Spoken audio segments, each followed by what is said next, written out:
चलेगी नहीं चलेगी आरोपींना शिक्षा झालीच पाहिजे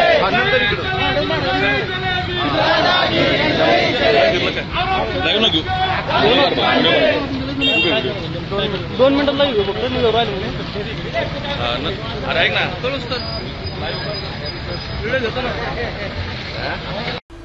छत्रपती संभाजीनगर जिल्ह्यातील पैठणीतले सामाजिक कार्यकर्ते आतिश गायकवाड यांना 7 ते 8 जणांनी बेदम मारहाण केली होती।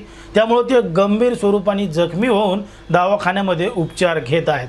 पण मात्र त्यांना नेमकी मारहाण कोणी केली होती, का केली होती, अनेक प्रश्न आता असे उपस्थित होऊ लागले आहेत आणि त्याच्यात निषेधार्थ पैठण बंद देखील करण्यात आला आहे। नेमकं काय आहे संपूर्ण प्रकरण, कुठं घडली ही घटना, हे आपलं अगदी सविस्तरपणे बघायचं आहे। पण जर तुम्ही अजूनही आपलं चॅनल सबस्क्राईब केलं नसाल तर लगेचच सबस्क्राईब करून घ्या आणि बाजूला असणाऱ्या बेल नोटिफिकेशनला सुद्धा ऑन करायला विसरू नका।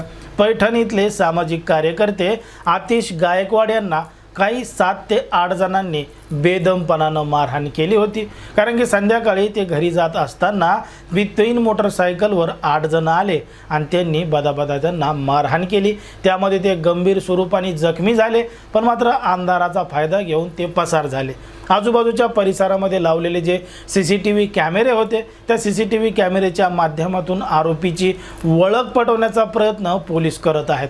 पण मात्र अजून त्यांची ओळख पटत नसल्यामुळे आणि आरोपी नेमके कोण आहेत हे अजून समजलं नसल्यामुळे सामाजिक कार्यकर्ते आतिश गायकवाड यांचे जे सहकारी आहेत आणि पैठणमधलं जे काही त्यांचे मित्रपरिवार आहेत, व्यापारी आहेत, यांनी आज कडकडीत बंद देखील पैठणमध्ये पाळलेला आहे।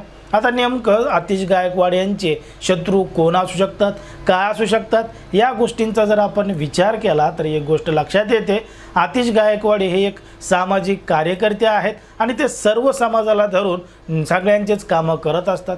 त्यामध्ये गोरगरीब असेल, कष्टकरी असेल, विद्यार्थी असेल, सगळ्यांचेच प्रश्न सोडवण्याचं काम आतिश गायकवाड यांनी पैठण शहरामध्ये केलेलं आहे। मग शहरामध्ये असलेली जी अस्वच्छता आहे किंवा शहरामधले जे विविध रखडलेले कामं आहेत ते पूर्ण करून घेण्यासाठी किंवा विविध योजनेसाठी पुढाकार घेतात, वेगवेगळ्या लोकांची मदत करतात।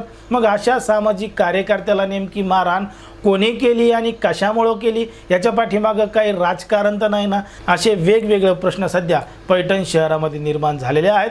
पण मात्र ज्या पद्धतीनं आतिश गायकवाड यांना मारहाण झालेली आहे त्यामुळं एकच खळबळ सध्या पैठण शहरामध्ये उडालेली आहे। आता ज्या पद्धतीने हे संपूर्ण प्रकरण घडलंय त्याच्यावर तुम्हाला काय वाटतं हे अगदी स्पष्टपणे कमेंटमध्ये सांगा आणि अशाच पद्धतीचे नवनवीन व्हिडिओ पाहण्यासाठी आपल्या चॅनलला लगेच सबस्क्राईब करा।